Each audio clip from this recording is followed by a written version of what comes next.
Hello students, मैं ऋतुराज सिंह चारण आपका एक बार फिर से स्वागत करता हूं कृष्णा एकेडमी अजमेर के यूट्यूब चैनल पे।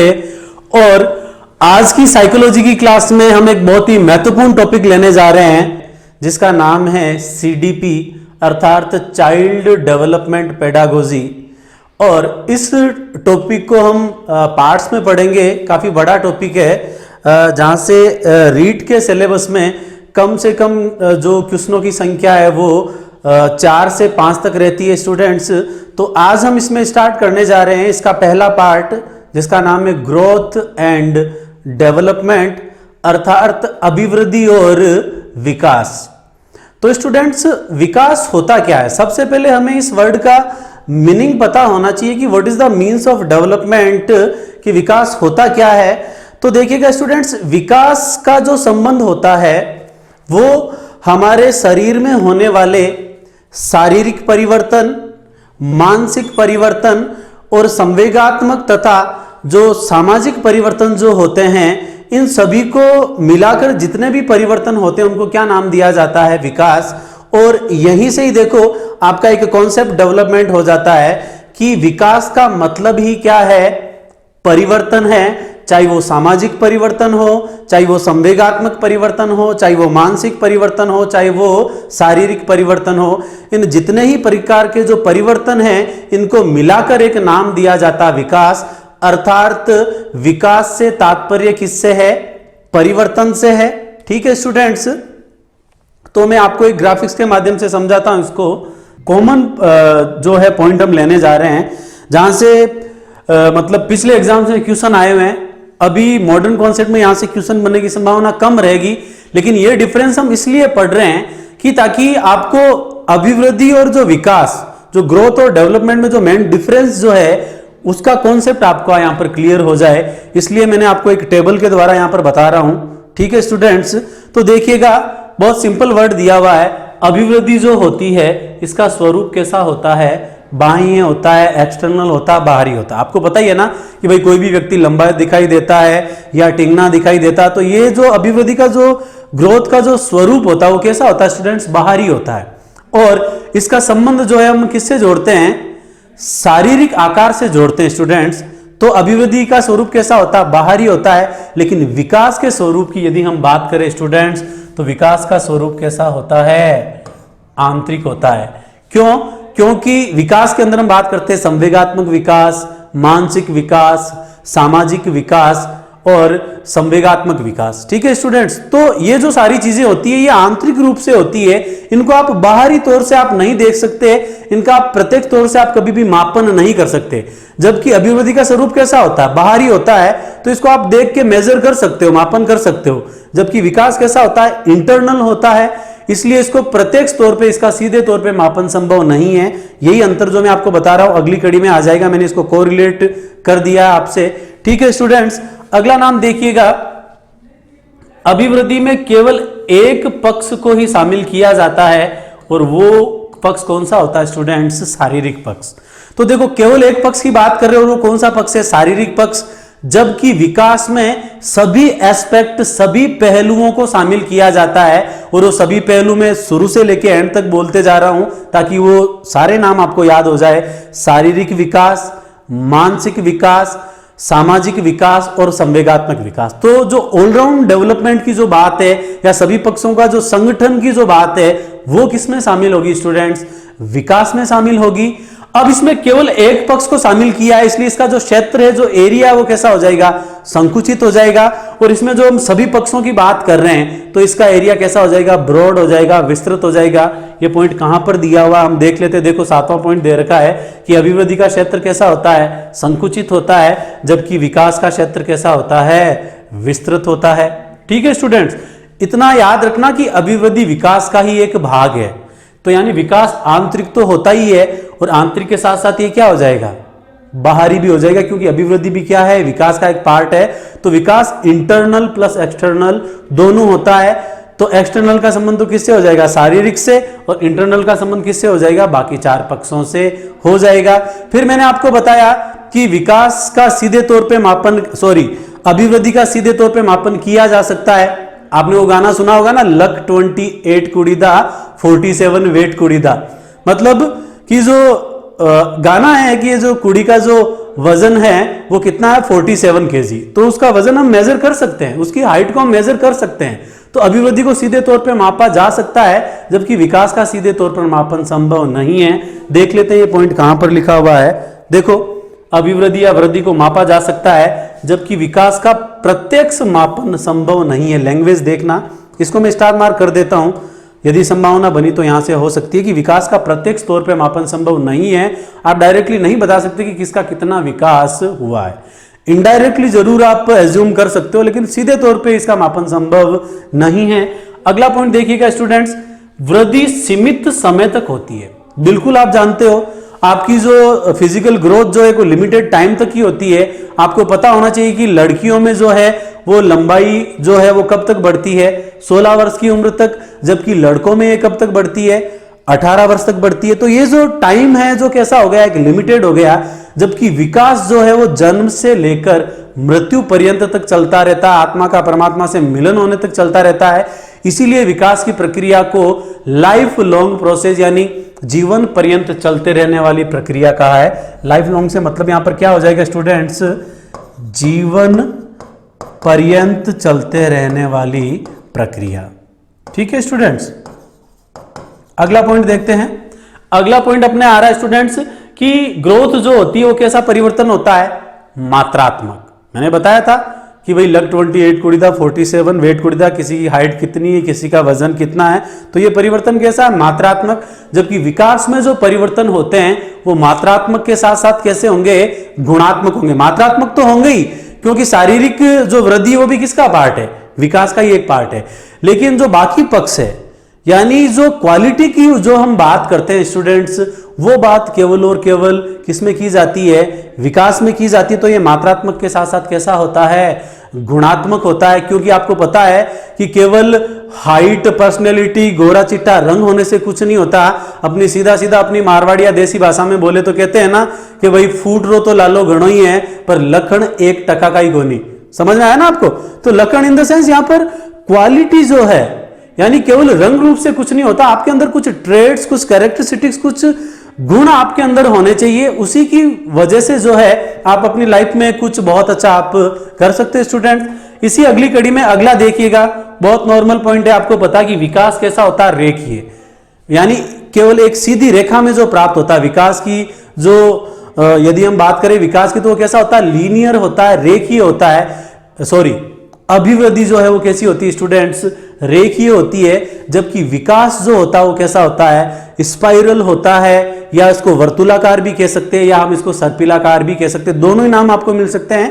विकास सर्पिलाकार भी होता है, या इसी को हम क्या कह सकते हैं, वर्तुलाकार भी कह सकते हैं। सर्पिलाकार मतलब स्प्रिंग जैसा, क्योंकि विकास की जो दशा है वो हमेशा एक जैसी नहीं रहती है।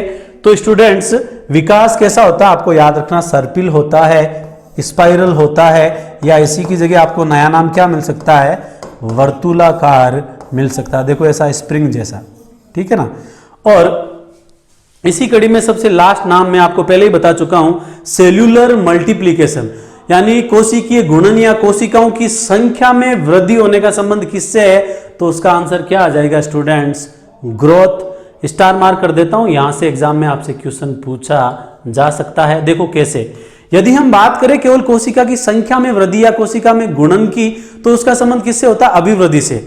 लेकिन कोशिका के साथ साथ यदि हम बात करें स्किल्स की, कार्य कौशल की यदि हम बात करें, तो सेल प्लस स्किल या कोशिका प्लस जो शरीर के अंगों का जो कार्य कौशल जो है, तो कार्य कौशल का जो संबंध होता है स्टूडेंट्स, वो किससे होता है, आपके डेवलपमेंट से होता है, यानी किससे होता है, विकास से होता है। देख लीजिएगा, इसको एक और नाम देते हैं कि विकास जो है वो क्या है, सभी अंगों का संगठन है। वहां पर हम किसकी बात कर रहे हैं, केवल कोशिका की बात कर रहे हैं। और कोशिका मिलकर क्या बनाती है, अंग, और अंग मिलकर क्या बनाता है, अंग तंत्र, और सभी अंग तंत्र मिलकर क्या बनाते हैं, एक बॉडी का निर्माण करते हैं।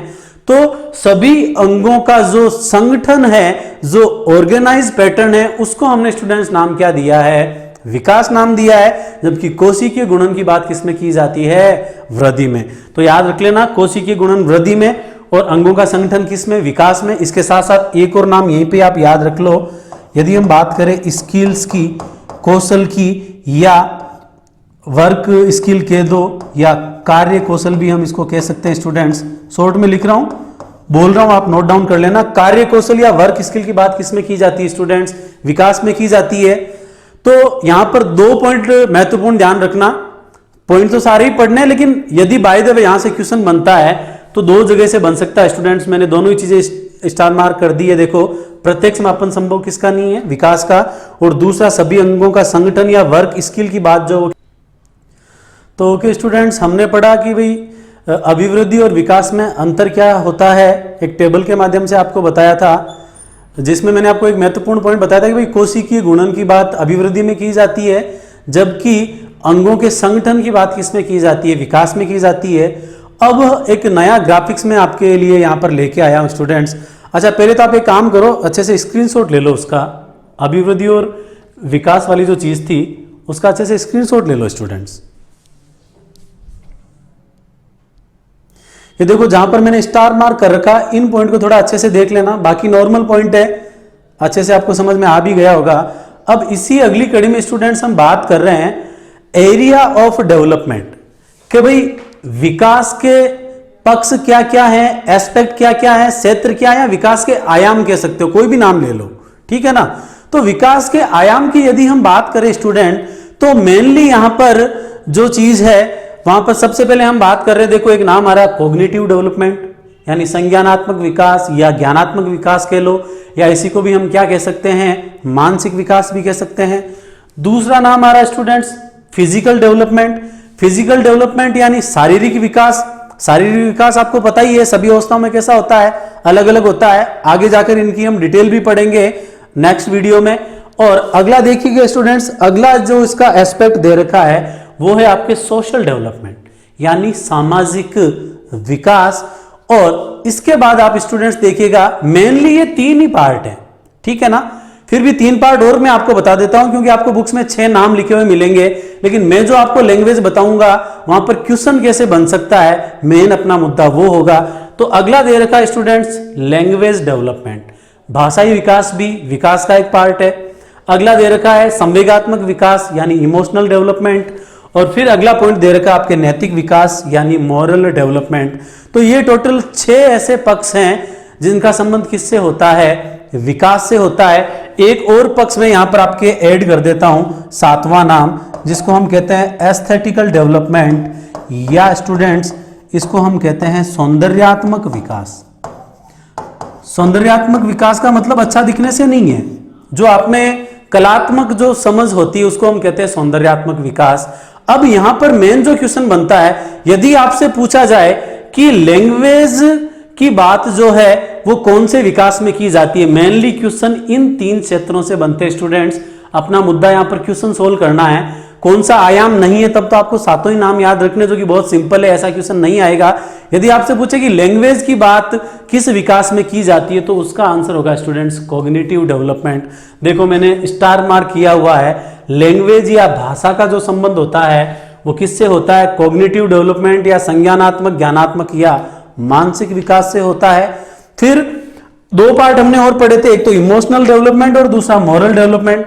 तो संवेगात्मक और नैतिक विकास की जो बात है इसको किस में शामिल किया जाता है स्टूडेंट्स?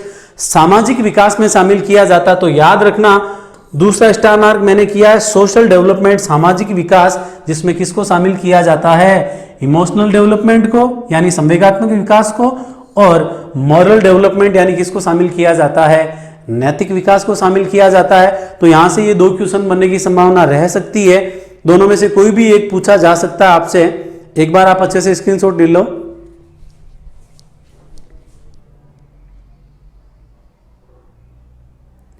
ओके स्टूडेंट्स, अब इसी अगली कड़ी में हम बात करने जा रहे हैं। देखो मैंने ग्राफिक्स तैयार किया है कि भाई विकास जो है उसको मेनली मनोवैज्ञानिकों ने 10 जो है काल में बांटा है, लेकिन मेनली इसमें अध्ययन किया जाता है कि भाई जितना भी टाइप का विकास है वो आपके गर्भावस्था से लेकर या जन्म से लेकर कहां तक हो जाता है, आपके किशोरावस्था तक हो जाता है या परिपक्व अवस्था तक हो जाता है।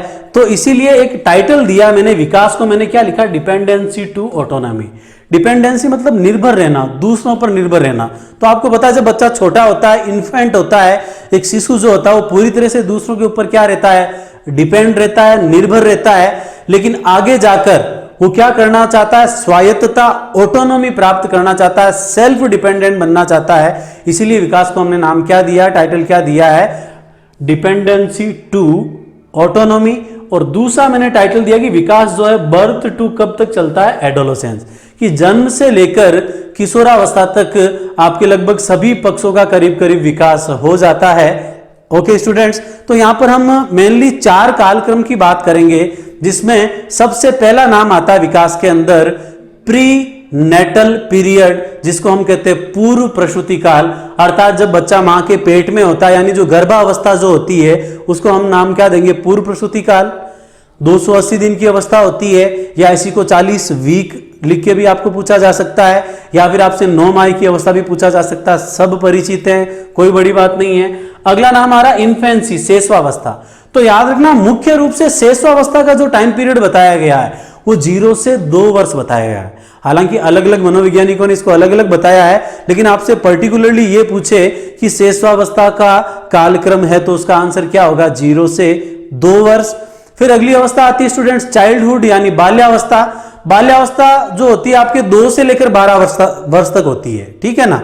तो बाल्यावस्था को हम 2 पार्ट में बांटते हैं, एक पूर्व बाल्यावस्था यानी अर्ली चाइल्डहुड 2 से 6 वर्ष, और दूसरी उत्तर बाल्यावस्था यानी लेटर चाइल्डहुड यानी 6 से 12 वर्ष। फिर आपके किशोरावस्था आती है, किशोरावस्था 12 से 18 होती है, उसमें भी पूर्व किशोरावस्था 12 से 15, और उत्तर किशोरावस्था होती है आपके 16 से 18। बहुत नॉर्मल था, आप एक बार इसका स्क्रीनशॉट ले लेवे। अगला जो स्लाइड है वो आप अच्छे से देखना, वहां से क्वेश्चन बनेगा स्टूडेंट्स।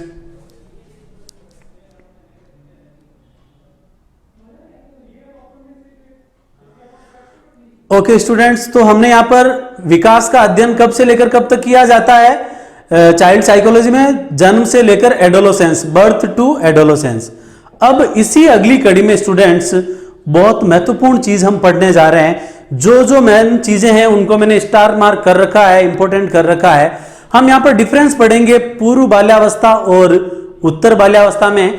तो देखिएगा स्टूडेंट्स, पूर्व बाल्यावस्था के अंदर एक नाम आता है, इसको हम प्री स्कूल एज कहते हैं।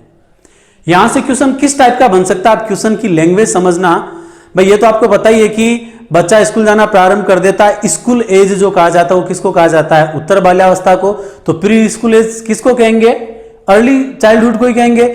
लेकिन यहां पर आपने देखा होगा आजकल के बच्चे 2.5 से 3 साल की उम्र में स्कूल जाना प्रारंभ कर देते हैं। फिर उसको प्री स्कूल एज क्यों कहा जाता है, क्योंकि इस अवस्था में बच्चा स्कूल जाना तो प्रारंभ कर देता है, लेकिन यहां पर बच्चे को औपचारिक रूप से शिक्षा नहीं दी जाती, यहां पर शिक्षा अनौपचारिक रूप से दी जाती है। बच्चे को खेल खेल में शिक्षा यहां पर दी जाती है, उसको उठना बैठना वहां पर सिखाया जाता है। बच्चा घर पे रह के भी घर वालों से भी नॉर्मली चीजें पढ़ सकता है, वहां पर वो सिटिंग वगैरह सीख सकता है। तो इसीलिए इसको प्री स्कूल एज का जो संबंध है वो किससे होता है स्टूडेंट्स, अनौपचारिक शिक्षा यानी इनफॉर्मल एजुकेशन का जो संबंध होता है वो किससे होता है, पूर्व बाल्यावस्था, जिसको हम क्या कहते हैं स्टूडेंट्स, प्री स्कूल एज। और यदि आपसे पूछे स्कूल एज या औपचारिक रूप से शिक्षा देने की बात की जाती है, जहां पर एक स्ट्रिक्ट डिसिप्लिन के अंदर बच्चे को रहना है, फिक्स पीरियड्स वहां पर होते हैं, फिक्स टाइम शेड्यूल वहां पर होता है, तो औपचारिक शिक्षा या स्कूल एज की बात किसमें की जाएगी स्टूडेंट्स, उत्तर बाल्यावस्था में की जाएगी। यदि यहां से क्वेश्चन आता तो क्वेश्चन की लैंग्वेज क्या होगी, औपचारिक और अनौपचारिक से होगी,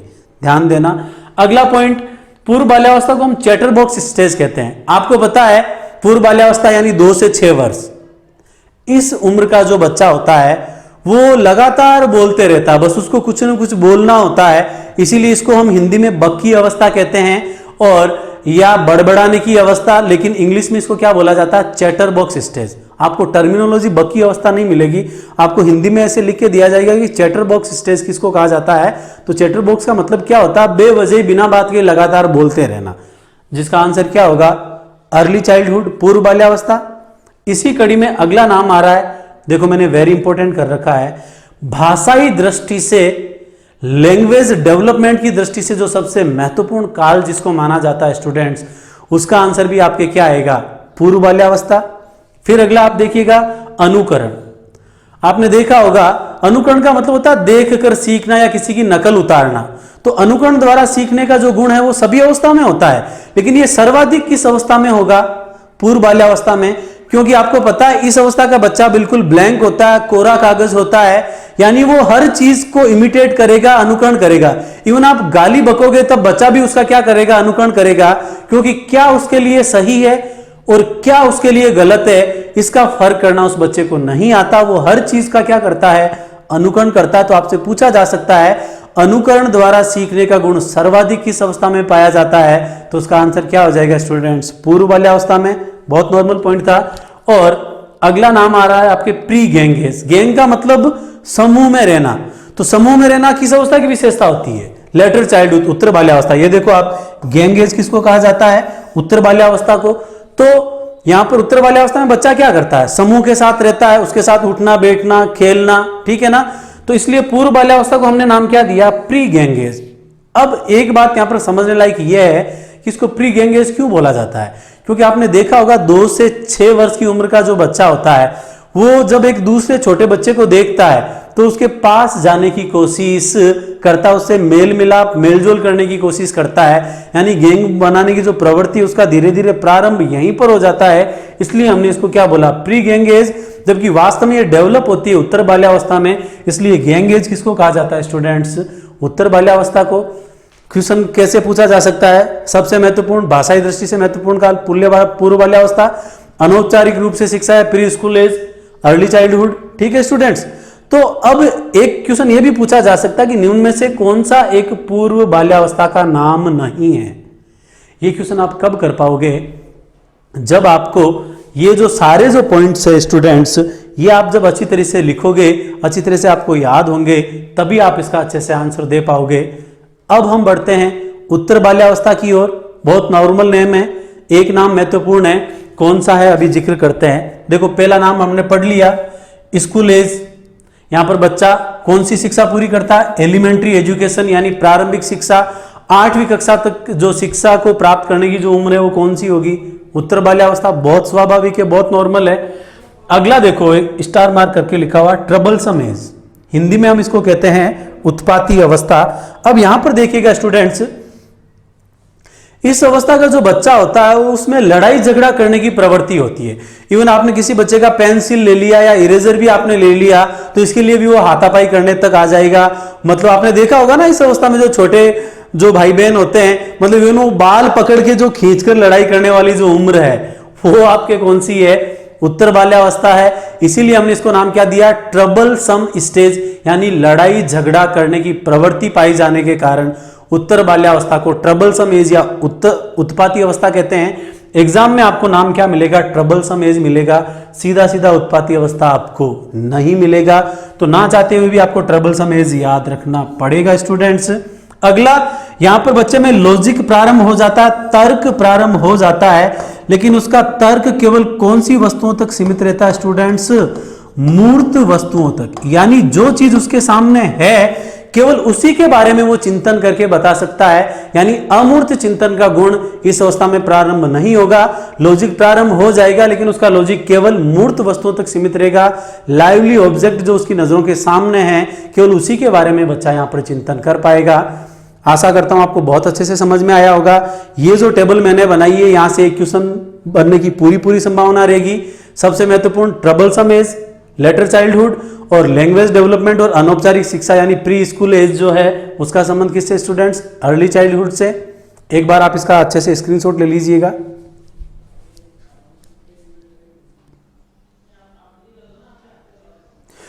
ओके स्टूडेंट्स, अब ये अपना टॉपिक खत्म होने जा रहा है। लास्ट स्लाइड्स हम इसकी यूज कर रहे हैं ग्रोथ एंड डेवलपमेंट की। बहुत महत्वपूर्ण एक नाम आ रहा है, मेरिडिथ एंड टैनर। 2 साइकोलॉजिस्ट है, एक का नाम है मेरिडिथ और दूसरे का नाम है टैनर। इन्होंने शारीरिक विकास की 4 अवस्थाएं बताई। याद रखना, विकास की अवस्थाएं नहीं, ये केवल कौन से पक्ष की बात कर रहे हैं? फिजिकल डेवलपमेंट की बात कर रहे हैं। तो शारीरिक विकास को 4 अवस्थाओं में किसने बांटा? आपसे ये क्वेश्चन डेफिनेटली पूछा जा सकता है। तो उसका आंसर क्या हो जाएगा स्टूडेंट्स? मेरिडिथ तथा ट्रेनर ने शारीरिक विकास की कुल कितनी अवस्थाएं बताई? 4 अवस्थाएं बताई। और इन 4 अवस्थाओं में इन्होंने किस कालक्रम में बांटा? सबसे पहले 0 से 2 वर्ष, फिर 2 से 12 वर्ष, फिर 12 से 15 वर्ष और फिर 15 से 18 वर्ष। तो इन चारों अवस्थाओं में शारीरिक विकास की दर एक जैसी नहीं रहती, ठीक है ना। मेरिडिथ और टेनर कहते हैं कि 0 से 2 वर्ष की जो उम्र होती है उसमें विकास बहुत फास्ट होता है, रैपिडली होता है। तो 0 से 2 वर्ष की आयु में विकास की गति कैसी होती है? तीव्र होती है, फास्ट होती है। फिर देखो 2 से 12 वर्ष अगली अवस्था, यहां पर विकास वापिस कैसे हो जाता है? स्लो हो जाता है। फिर 12 से 15 वर्ष यानी पूर्व किशोरावस्था, यहां से विकास की गति फिर से क्या हो जाएगी स्टूडेंट्स? फास्ट हो जाएगी। ये देखो 12 से 15 वर्ष में वापस कैसा हो गया? फास्ट हो गया। और इसको मेरिडिथ और टेनर ने 12 से 15 वर्ष की अवस्था में विकास की गति तेज होने के कारण इसको एक और पर्टिकुलर नाम दिया है, तारुण्य विकास लहर।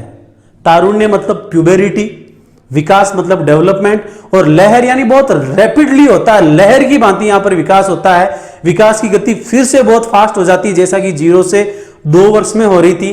तो आपसे पूछा जा सकता है कि प्यूबरिटी डेवलपमेंट स्प्रट, या हिंदी में हम इसको कहते हैं तारुण्य विकास लहर, जो टर्म है वो किसके द्वारा दी गई? तो आंसर क्या आ जाएगा? मेरिडिथ तथा टेनर। और तारुण्य विकास लहर किस अवस्था को कहा जाता है? 12 से 15 वर्ष।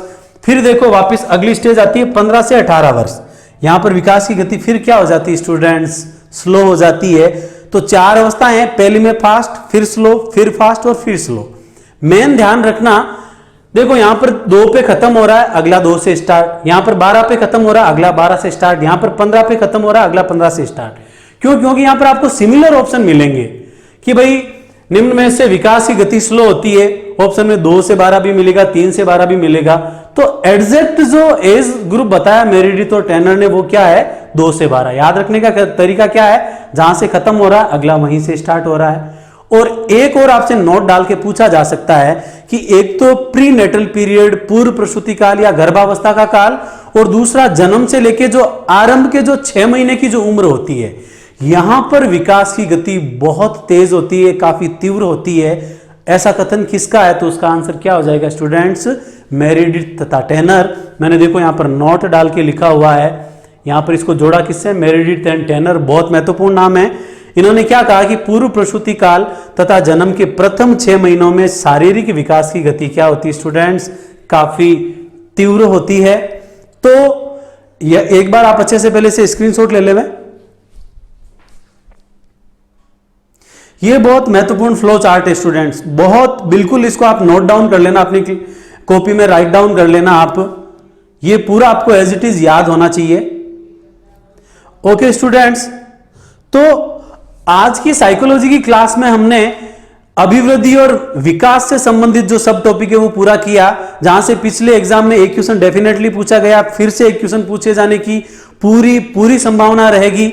हमने इसको पॉइंट में डिवाइड करके पढ़ा था और आशा करता हूं सारे कॉन्सेप्ट आपको अच्छे से समझ में आए होंगे। अब महत्वपूर्ण बात यह है कि ये जो कोरोना का टाइम पीरियड चल रहा है, इसमें आप अपने आप को पॉजिटिव रखें। ये बात बिल्कुल माइंड में नहीं लाएं कि एग्जाम कब होगा। अपनी पढ़ाई की जो रेगुलरिटी है, कंटिन्यूटी को आप बिल्कुल जारी रखिए। अपने आप को ऊर्जावान बनाए रखें, पॉजिटिव बनाए रखें और अपने लक्ष्य की ओर निरंतर जारी रहें स्टूडेंट्स। ओके, मिलते हैं फिर नेक्स्ट क्लास में एक पूरी और नवीन एनर्जी के साथ। Okay, thanks.